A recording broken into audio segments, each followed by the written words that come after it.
ಆಕಾಶವಾಣಿ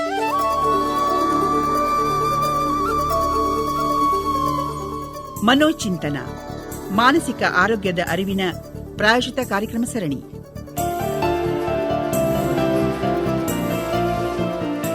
ಕಾರ್ಯಕ್ರಮದ ಪ್ರಾಯೋಜಕರು ಕರ್ನಾಟಕ ರಾಜ್ಯ ಮಾನಸಿಕ ಆರೋಗ್ಯ ಪ್ರಾಧಿಕಾರ. ಮನೋಚಿಂತನ ಪ್ರಾಯೋಜಿತ ಕಾರ್ಯಕ್ರಮಕ್ಕೆ ಪ್ರೀತಿಯ ಸ್ವಾಗತ. ಇಂದಿನ ಕಾರ್ಯಕ್ರಮದಲ್ಲಿ ನಮ್ಮ ಜೊತೆಯಾಗಿದ್ದಾರೆ ಮನೋವೈದ್ಯರಾದ ಡಾ ಮಾನಸ ಎಸ್. ಮನೋವೈದ್ಯರು, ನಂದಿ ವೈದ್ಯಕೀಯ ಮಹಾವಿದ್ಯಾಲಯ ಮತ್ತು ಸಂಶೋಧನಾ ಕೇಂದ್ರ, ಚಿಕ್ಕಬಳ್ಳಾಪುರ. ನಮಸ್ಕಾರ, ಕಾರ್ಯಕ್ರಮಕ್ಕೆ ಸ್ವಾಗತ. ನಮಸ್ಕಾರ. ಫೆಬ್ರವರಿ 4ರಂದು ವಿಶ್ವ ಕ್ಯಾನ್ಸರ್ ದಿನಾಚರಣೆಯನ್ನ ಎಲ್ಲಾ ಕಡೆ ಆಚರಿಸಲಾಯಿತು. ಅನೇಕ ಕ್ಯಾನ್ಸರ್ ಜಾಗೃತಿ ಕಾರ್ಯಕ್ರಮ ನಮ್ಮಲ್ಲೂ ಕೂಡ ಪ್ರಸಾರ ಆಯಿತು. ಎಲ್ಲೆಡೆ ಕ್ಯಾನ್ಸರ್ ಬಗ್ಗೆ ಚರ್ಚೆಗಳು, ಸಂವಾದಗಳು, ಮಾಹಿತಿಗಳನ್ನ ಸೋಷಿಯಲ್ ಮೀಡಿಯಾ ಸೇರಿದಂತೆ ಎಲ್ಲಾ ಕಡೆ ಹಂಚಿಕೊಳ್ಳಲಾಯಿತು.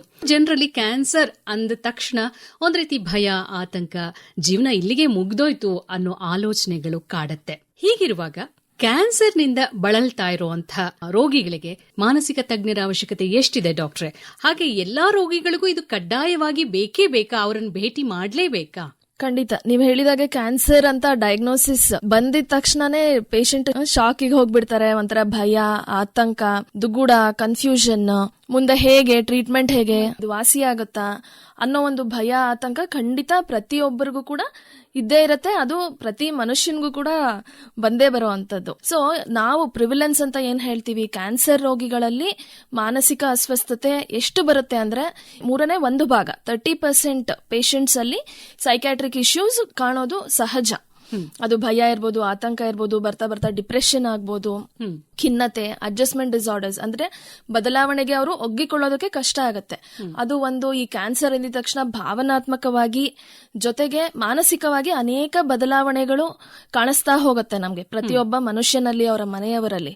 ಸೊ ಆ ಸಂದರ್ಭದಲ್ಲಿ ಮಾನಸಿಕ ತಜ್ಞರ ಅಗತ್ಯತೆ ಖಂಡಿತ ಇದೆ. ಬಟ್ ಯಾರಿಗೆ ಬದಲಾವಣೆ ಆಗತ್ತೆ ಆಗಲ್ಲ ಅಂತ ನಾವು ಕಾಯ್ಕೊಂಡು ಕೂರೋದಕ್ಕೆ ಆಗೋದಿಲ್ಲ. ಸೊ ಪ್ರತಿಯೊಬ್ಬ ಯಾರು ಕ್ಯಾನ್ಸರ್ ಡಯಾಗ್ನೋಸಿಸ್ ಆಗತ್ತೆ, ಪ್ರತಿಯೊಬ್ಬ ರೋಗಿ ಕೂಡ ಮಾನಸಿಕ ತಜ್ಞರನ್ನ, ಆಪ್ತ ಸಮಾಲೋಚಕರನ್ನ ಭೇಟಿಯಾಗೋದು ತುಂಬಾ ಅಗತ್ಯ ಇದೆ. ಯಾಕಂದ್ರೆ ಸ್ಕ್ರೀನಿಂಗ್ ಇಸ್ ವೆರಿ ಇಂಪಾರ್ಟೆಂಟ್. ನಾವು ಯಾರಿಗ್ ಬರುತ್ತೆ ಬರಲ್ಲ ಅಂತ ವಿ ಕ್ಯಾನಾಟ್ ಡಿಸೈಡ್.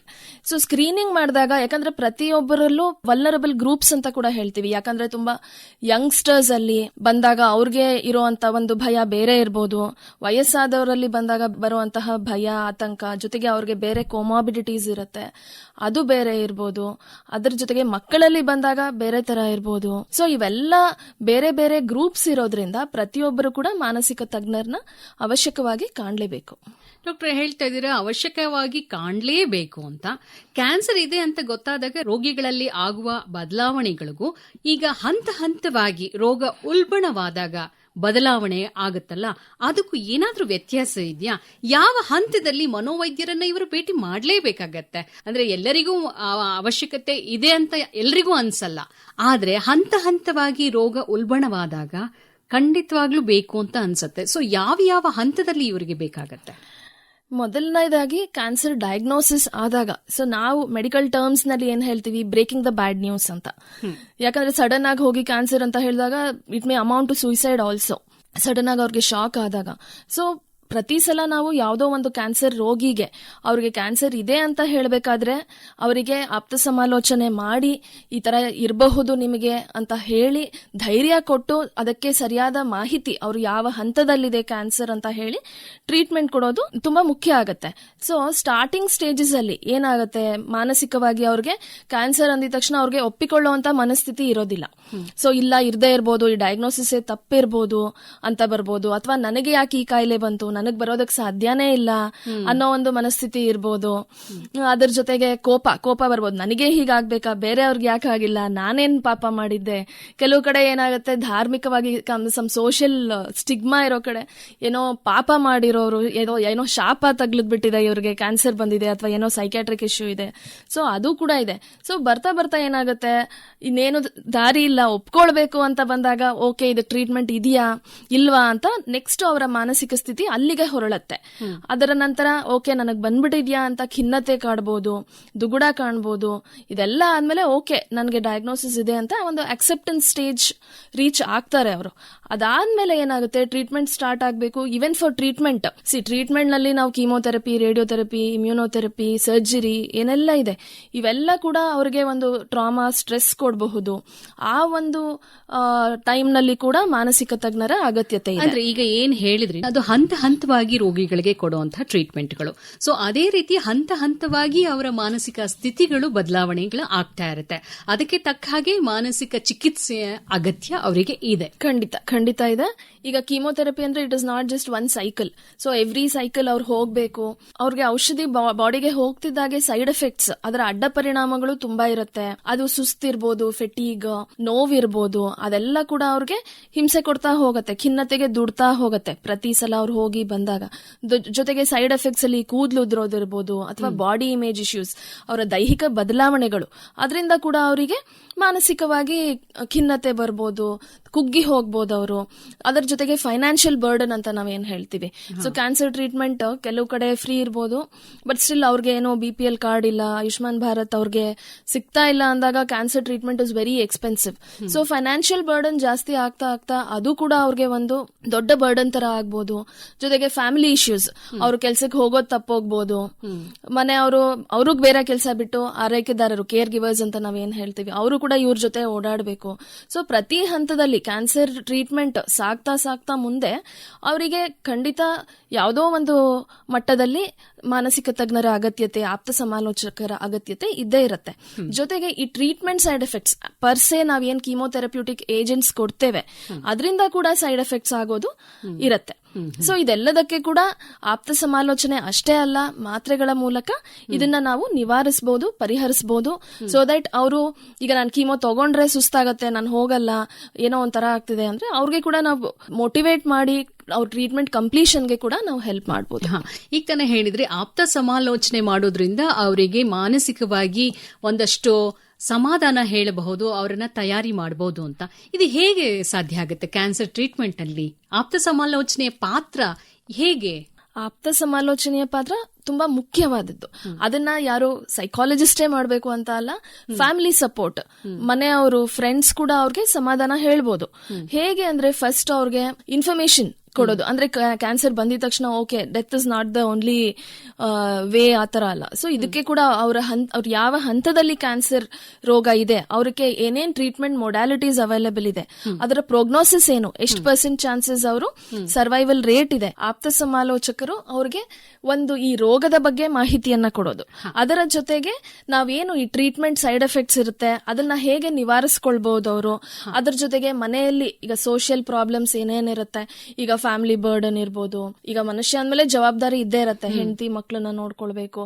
ಸೊ ಅದನ್ನ ಹೇಗೆ ಮ್ಯಾನೇಜ್ ಮಾಡೋದು, ಅದ್ರ ಜೊತೆಗೆ ಫ್ಯಾಮಿಲಿ ಅವ್ರಿಗೆ ಕೂಡ ಕೌನ್ಸಿಲಿಂಗ್ ಕೊಡೋದು. ಸೊ ಈ ಆಪ್ತ ಸಮಾಲೋಚಕರು ಇವೆಲ್ಲದರ ಬಗ್ಗೆ, ಅಂದ್ರೆ ಟ್ರೀಟ್ಮೆಂಟ್ ಬಗ್ಗೆ, ಎಲ್ಲಿ ಹೋಗಿ ಯಾರನ್ನ ಕಾಣ್ಬೇಕು ಇವರು, ಅವರ ಫೈನಾನ್ಷಿಯಲ್ ಬರ್ಡನ್ ಕಡಿಮೆ ಮಾಡ್ಕೊಳ್ಬೇಕಂದ್ರೆ ಏನೇನು ಮಾರ್ಗಗಳಿದೆ ಅದಕ್ಕೆ, ಜೊತೆಗೆ ಈಗ ಅವರು ಅನುಭವಿಸ್ತಾ ಇರುವಂತಹ ಮಾನಸಿಕ ಸಮಸ್ಯೆಗಳು, ಭಾವನಾತ್ಮಕವಾಗಿ ಏನೇನೋ ಅವ್ರಿಗೆ ಅನ್ನಿಸ್ತಾ ಇದೆ ಅದನ್ನ ಹೇಳ್ಕೊಳ್ಬೇಕು. ಅದರ ಜೊತೆಗೆ ಫಸ್ಟ್ ಕೇಳೋರು ಕೂಡ ಮುಖ್ಯ. ಹೌದು, ಈಗ ಅವ್ರಿಗೆ ಏನ್ ಅನ್ನಿಸ್ತಾ ಇದೆ ಫಸ್ಟ್ ಕೇಳಿದ್ರೇನೆ ಅರ್ಧ ಸಮಾಧಾನ ಆಗ್ಬಿಡತ್ತೆ ಅವ್ರಿಗೆ. ಕೇಳಿ ಅದಕ್ಕೆ ತಕ್ಕನಾಗಿ ಎಂಪತೈಸ್ ಮಾಡೋದು, ಅರ್ಧ ಬರ್ಡನ್ ಅವ್ರಿಗೆ ಕಡಿಮೆ ಆಗತ್ತೆ. ಈಗ ತಾನೇ ಹೇಳಿದ್ರಿ ಕ್ಯಾನ್ಸರ್ ಪೇಷಂಟ್ಗಳು ಎಲ್ಲಿ ಹೋಗಿ ಟ್ರೀಟ್ಮೆಂಟ್ ತಗೊಳ್ಬೇಕು, ಇದನ್ನೆಲ್ಲ ಆಪ್ತ ಸಮಾಲೋಚನೆಯಲ್ಲಿ ಆಗತ್ತೆ ಅಂತ. ಈಗ ಕಾರ್ಯಕ್ರಮಕ್ಕೆ ಬಂದಿದ್ದೀರಾ ನೀವು. ಈ ಮಾನಸಿಕ ಆರೋಗ್ಯ ಸೇವೆಯನ್ನ ಕ್ಯಾನ್ಸರ್ ಪೇಷಂಟ್ಗಳು ಎಲ್ಲಿ ಪಡೆದುಕೊಳ್ಬೇಕು, ಏನ್ ಮಾಡಬೇಕು ಅನ್ನೋದು ಸಂಕ್ಷಿಪ್ತವಾಗಿ ಹೇಳಿ. ಕ್ಯಾನ್ಸರ್ ಅಂತ ಅವ್ರಿಗೆ ಡಯಾಗ್ನೋಸ್ ಆಗಿದ ತಕ್ಷಣ ಯಾವುದೇ ಒಂದು ಕ್ಯಾನ್ಸರ್ ಡಯಾಗ್ನೋಸಿಸ್ ಮೋಸ್ಟ್ಲಿ ಟೆರ್ಷರಿ ಹಾಸ್ಪಿಟಲ್ ಆಗತ್ತೆ. ಸೊ ಅಲ್ಲಿ ನಿಮ್ಗೆ ಆಪ್ತ ಸಮಾಲೋಚಕರು ಅವೈಲೇಬಲ್ ಇರ್ತಾರೆ, NGOs ಇರುತ್ತೆ, ಸೆಲ್ಫ್ ಹೆಲ್ಪ್ ಗ್ರೂಪ್ಸ್ ಇರುತ್ತೆ. ಸೊ ಅವರ ಹತ್ರ ಮಾಹಿತಿಯನ್ನ ಪಡಿಬಹುದು. ಅಲ್ಲಿರೋ ವೈದ್ಯರೇ ಅವ್ರನ್ನ ರೆಫರ್ ಮಾಡ್ತಾರೆ, ಯಾರಿಗೆ ಅಗತ್ಯತೆ ಇದೆ ರೆಫರ್ ಮಾಡಿ ಅವರು ಅಲ್ಲಿ ಮಾಹಿತಿಯನ್ನ ಪಡ್ಕೊಳ್ಬಹುದು. ಅದನ್ನ ಹೇಗೆ ನಿರ್ಧರಿಸ್ತಾರೆ ಡಾಕ್ಟರ್ಗಳು? ರೋಗಿಯ ಮಾನಸಿಕ ಸ್ಥಿತಿ ನೋಡ್ತಿದ್ದಾಗೆ ಗೊತ್ತಾಗುತ್ತೆ. ಕೆಲವರು ಓಕೆ ಇವರಿಗೆ ಹೇಳ್ಬೋದು ನಾವು ಏನು ಅಗತ್ಯ ಇಲ್ಲ ಅಂತ ಅನ್ನಿಸ್ಬೋದು, ಬಟ್ ನೋಡಿದ ತಕ್ಷಣ ಓಕೆ ಯೂಶಲಿ 90% ಪೇಷಂಟ್ಸು ಸ್ವಲ್ಪ ದೇ ಫೀಲ್ ಲೋ, ಗೊತ್ತಾಗಿದ ತಕ್ಷಣ ತುಂಬಾ ಅಳೋದು ಇರ್ಬೋದು, ಅಥವಾ ಅದನ್ನ ಒಪ್ಕೊಳ್ದೇ ಇರ್ಬೋದು. Acceptance may be an issue. ಆಮೇಲೆ ಟ್ರೀಟ್ಮೆಂಟ್ ಅಧೆರೆನ್ಸ್, ಟ್ರೀಟ್ಮೆಂಟ್ಗೆ ಸರಿಯಾಗಿ ಬರ್ತಾ ಇಲ್ಲ, 1-2-3 ಸೈಕಲ್ ಬರ್ತಾರೆ, ನಂತರ ಬರ್ತಾ ಇಲ್ಲ. ಸೊ ಅವ್ರನ್ನ ಫಾಲೋ ಅಪ್ ಮಾಡಿ ಅವ್ರಿಗೆ ಕೌನ್ಸಿಲಿಂಗ್ ಕೊಡಿಸಿ ಟ್ರೀಟ್ಮೆಂಟ್ ಕಂಪ್ಲೀಷನ್ಗೆ ಹೆಲ್ಪ್ ಮಾಡೋದಿರ್ಬೋದು. ಅದರ ಜೊತೆಗೆ ನೀವು ಟ್ರೀಟ್ಮೆಂಟ್ ಕಂಪ್ಲೀಟ್ ಮಾಡಿದ್ರೆ ನಿಮ್ಮ ಜೀವನದ ಗುಣಮಟ್ಟ, ಕ್ವಾಲಿಟಿ ಆಫ್ ಲೈಫ್ ಅಂತ ನಾವೇನ್ ಹೇಳ್ತೀವಿ, ಅದು ಇಂಪ್ರೂವ್ ಆಗುತ್ತೆ ಅಂತ ಹೇಳಿದಾಗ ಖಂಡಿತ ಪೇಷಂಟು ಕೂಡ ಇದಕ್ಕೆ ಒಗ್ಗಿಕೊಂಡು ಈ ಒಂದು ಟ್ರೀಟ್ಮೆಂಟ್ ನ ಕಂಪ್ಲೀಟ್ ಮಾಡ್ತಾರೆ. ಜೊತೆಗೆ ಆಪ್ತ ಸಮಾಲೋಚಕರ ಜೊತೆ ಅವರು ಹೆಚ್ಚು ಒಂದು ಬಾಂಧವ್ಯವನ್ನ ಕೂಡ ಹೊಂದುತ್ತಾ ಹೋಗ್ತಾರೆ. ಡಾಕ್ಟರ್, ಈಗ ನೀವು ಹೇಳಿದ್ರಿ ಮಾನಸಿಕ ತಜ್ಞರ ಅಗತ್ಯ ಎಷ್ಟಿದೆ ಅನ್ನೋದನ್ನ ವೈದ್ಯರು ನಿರ್ಧಾರ ಮಾಡಿ ಅವರಿಗೆ ಸಲಹೆಯನ್ನ ಕೊಡ್ತಾರೆ, ಇಂಥವ್ರ ಹತ್ರ ಹೋಗ್ಬೇಕು ಅಂತ ಅಡ್ವೈಸ್ ಕೂಡ ಮಾಡ್ತಾರೆ, ಗೈಡ್ ಕೂಡ ಮಾಡ್ತಾರೆ ಅಂತ ಹೇಳಿದ್ರಿ. ಈಗ ಕ್ಯಾನ್ಸರ್ ಅಂತ ಕೇಳಿದ ತಕ್ಷಣನೇ ರೋಗಿಗಳಿಗೆ ಅನ್ಸತ್ತೆ ಖರ್ಚು ವೆಚ್ಚದ ಬಗ್ಗೆ ತಲೆಗೆ ಬರುತ್ತೆ. ಸೊ ಇದ್ರ ಜೊತೆಗೆ ಮಾನಸಿಕ ತಜ್ಞರು ಕೂಡ ನಾನು ತಗೊಳ್ಬೇಕು, ಇದ್ರ ಬಗ್ಗೆ ಹೇಗೆ ಅವ್ರನ್ನ ಕನ್ವಿನ್ಸ್ ಮಾಡೋದು?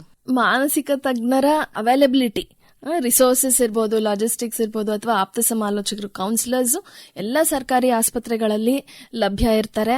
ಕಿದ್ವಾಯ್ ಇರ್ಬೋದು ಅಥವಾ ವಿಕ್ಟೋರಿಯಾ ಆಸ್ಪತ್ರೆ ಇರ್ಬೋದು, ಎಲ್ಲ ಜಿಲ್ಲಾ ಆಸ್ಪತ್ರೆಗಳಲ್ಲಿ ಆಪ್ತ ಸಮಾಲೋಚಕರು ಇದ್ದಾರೆ, ಮನೋವೈದ್ಯರು ಇದ್ದಾರೆ. ಅಲ್ಲಿ ನೀವು ಯಾವುದೇ ಹಣವನ್ನ ಖರ್ಚು ಮಾಡಬೇಕಾಗಿಲ್ಲ. ನಿಮ್ಗೆ free of cost any time ನಿಮ್ಗೆ ಕೌನ್ಸಿಲಿಂಗ್ ಸಿಗುತ್ತೆ.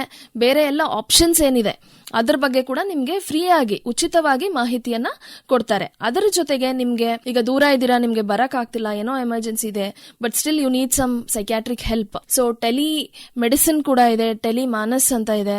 ಸೊ ಅಲ್ಲಿಗೆ ಕೂಡ ನೀವು ಕಾಲ್ ಮಾಡಿ ಇಮಿಡಿಯೇಟ್ ಆಗಿ ನಿಮ್ಗೆ ರೆಸ್ಪಾನ್ಸ್ ಕೂಡ ಸಿಗುತ್ತೆ. ಸೊ ಯಾವುದೇ ಭಯ ಬೇಡ, ಆತಂಕ ಬೇಡ. ನಿಮಗೆ ಏನ್ ಆಗುತ್ತೆ, ನಿಮ್ಮ ಮಾನಸಿಕ ಸ್ಥಿತಿ ಹದಗೆಡ್ತಾ ಇದೆ ಅಂತ ಅನ್ಸದ ತಕ್ಷಣ ಟೆಲಿಮನಸ್ಗೂ ಕೂಡ ಕಾಲ್ ಮಾಡಿ ಅವರು ಆಪ್ತ ಸಮಾಲೋಚನೆಯನ್ನ ಮಾಡ್ಕೊಳ್ಬಹುದು, ಅವ್ರ ಮಾಹಿತಿಯನ್ನ ಪಡ್ಕೊಳ್ಬಹುದು, ಅವ್ರ ಜೊತೆ ಕೂಡ ಮಾತಾಡಿ ಮನಸ್ಸನ್ನ ಹಗರ ಮಾಡ್ಕೊಳ್ಬಹುದು.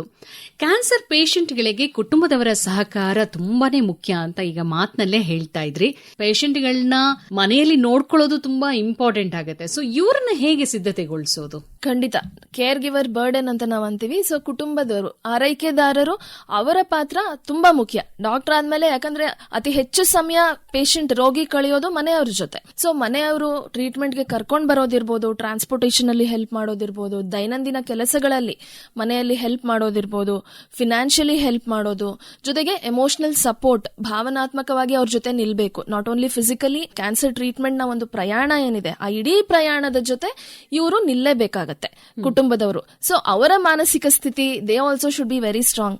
ಅವರ ಮಾನಸಿಕ ಸ್ಥಿತಿಯ ಬಗ್ಗೆ ಕೂಡ ನಾವು ಗಮನವನ್ನ ಕೊಡ್ಲೇಬೇಕು. ಯಾಕಂದ್ರೆ ಲಾಂಗ್ ಪ್ರೋಸೆಸ್ ಆಗಿರೋದ್ರಿಂದ ಅವರು ಕೂಡ ಸುಸ್ತಾಗ್ತಾರೆ, ಅವರಿಗೂ ಕೂಡ ಮಾನಸಿಕ ಸಮಸ್ಯೆಗಳು ಬರ್ಬೋದು, ಅವ್ರಿಗೂ ಕೂಡ ದೈಹಿಕ ಸಮಸ್ಯೆಗಳು ಬರ್ಬೋದು. ಯಾಕಂದ್ರೆ ಅವ್ರ ಟೈಮ್ ಸರಿಯಾಗಿ ಊಟ ಮಾಡ್ತಾ ಇಲ್ಲ, ಅವರು ಕೂಡ ಇವ್ರ ಜೊತೆನೆ ಓಡಾಡ್ಕೊಂಡಿದ್ದಾರೆ ಅನ್ನೋ ಟೈಮಲ್ಲಿ ನಾವು ಕುಟುಂಬದ ಆರೈಕೆದಾರರ ಪಾತ್ರದ ಬಗ್ಗೆ ಕೂಡ ಅತಿ ಹೆಚ್ಚು ಗಮನವನ್ನ ಕೊಡ್ಬೇಕಾಗತ್ತೆ. ಅವ್ರನ್ನ ಚೆನ್ನಾಗಿ ನೋಡ್ಕೊಳ್ಬಹುದು ಕುಟುಂಬದವರು. ಸೊ ಇವರಿಗೆ ಕೂಡ ನಾವು ಕೌನ್ಸಿಲಿಂಗ್ ಮಾಡೋದು, ಟ್ರೀಟ್ಮೆಂಟ್ ಬಗ್ಗೆ ಹೇಗೆ ನಡೀತಾ ಇದೆ, ಹೇಗೆ ಪ್ರೋಗ್ರೆಸ್ ನಡೀತಾ ಇದೆ ಅಂತ ಹೇಳಿದಾಗ ಅವರಿಗೂ ಕೂಡ ಒಂದು ಉತ್ಸಾಹ ಬರುತ್ತೆ, ಹೌದಪ್ಪ ಚೆನ್ನಾಗಿ ನಡೀತಾ ಇದೆ, ಬೇಗ ಮುಗಿಸ್ಕೊಳ್ಬಹುದು ಅಂತ. ಸೊ ನಾವು ಕುಟುಂಬದವರ ದೈಹಿಕ ಆರೋಗ್ಯ, ಮಾನಸಿಕ ಆರೋಗ್ಯದ ಬಗ್ಗೆ ಕೂಡ ಕಾಳಜಿ ಮಾಡೋದು ತುಂಬಾ ಅಗತ್ಯ. ಡಾಕ್ಟರ್ ಮಾನಸ ಅವರೇ, ನಮ್ಮ ಕೇಳುಗರಿಗೆ ಮನೋವೈದ್ಯರಾಗಿ ನಿಮ್ಮ ಸಂದೇಶ ಅಥವಾ ಕಿವಿ ಮಾತು? ಮನೋವೈದ್ಯರಾಗಿ ನಾನು ಏನ್ ಹೇಳ್ತೀನಿ, that to in this cancer awareness month, ಅಂದ್ರೆ ಕ್ಯಾನ್ಸರ್ ಒಂದು ಮಾರಣಾಂತಿಕ ಕಾಯಿಲೆ ಹೌದು, ಬಟ್ ಸ್ಟಿಲ್ ಈಗಿನ ಟ್ರೀಟ್ಮೆಂಟ್ ಮೊಡಾಲಿಟೀಸ್ ಅಲ್ಲಿ ತುಂಬಾ ಸರ್ವೈವಲ್ ರೇಟ್ಸ್, ಕ್ಯೂರ್ ರೇಟ್ಸ್ ತುಂಬಾ ಚೆನ್ನಾಗಿದೆ. ಕ್ಯಾನ್ಸರ್ ದೈಹಿಕವಾಗಿ ಅಷ್ಟೇ ಅಲ್ಲ, ಮಾನಸಿಕವಾಗಿ ಕೂಡ ನಮ್ಮನ್ನ ಕುಗ್ಗಿಸ್ತಾ ಬರುತ್ತೆ. ಸೊ ಆದ್ದರಿಂದ ನಾವು ದೈಹಿಕವಾಗಿ ದೇಹಕ್ಕೆ ಏನು ಕ್ಯಾನ್ಸರ್ ಟ್ರೀಟ್ಮೆಂಟ್ ಕೊಡ್ತಾ ಇದೀವಿ, ಸೊ ಮಾನಸಿಕವಾಗಿ ನಮ್ಮ ಮನಸ್ಸಿಗೆ ಕೂಡ ಆಪ್ತ ಸಮಾಲೋಚನೆಯ ಮೂಲಕ ಅಥವಾ ಔಷಧಿಗಳ ಮೂಲಕ ಟ್ರೀಟ್ಮೆಂಟ್ ತಗೊಳ್ಳೋದು ತುಂಬಾ ಮುಖ್ಯ. And this will help in cure of cancer also and cancer treatment adherence also. ಕೇಳಿದ್ರಲ್ಲ ಶ್ರೋತೃಗಳೇ, ಆರೋಗ್ಯಕರ ಜೀವನ ಶೈಲಿ, ನಿಯಮಿತ ವ್ಯಾಯಾಮ, ತಂಬಾಕು ಸೇವನೆ ಮತ್ತು ಮದ್ಯಪಾನ ಮಾಡದೇ ಇರೋದು, ಜೊತೆಗೆ ಕಾಲಕಾಲಕ್ಕೆ ಆರೋಗ್ಯ ತಪಾಸಣೆ ಮಾಡಿಸೋದ್ರಿಂದ ಕ್ಯಾನ್ಸರ್ ತಡೆಗಟ್ಟಬಹುದು. ಒಂದು ವೇಳೆ ಕ್ಯಾನ್ಸರ್ ಪತ್ತೆಯಾದಲ್ಲಿ ಆರಂಭಿಕ ಹಂತದಲ್ಲೇ ಚಿಕಿತ್ಸೆ ನೀಡಿದ್ರೆ ಕ್ಯಾನ್ಸರ್ನಿಂದ ಗುಣಮುಖರಾಗಬಹುದು ಅಂತಿದ್ದಾರೆ ಡಾಕ್ಟರ್ ಮಾನಸ. ಹಾಗಾಗಿ ಕ್ಯಾನ್ಸರ್ ಬಗ್ಗೆ ತಿಳಿದುಕೊಳ್ಳೋದು, ಪರೀಕ್ಷೆ ಮಾಡಿಸಿಕೊಳ್ಳೋದು ತುಂಬಾನೇ ಮುಖ್ಯ.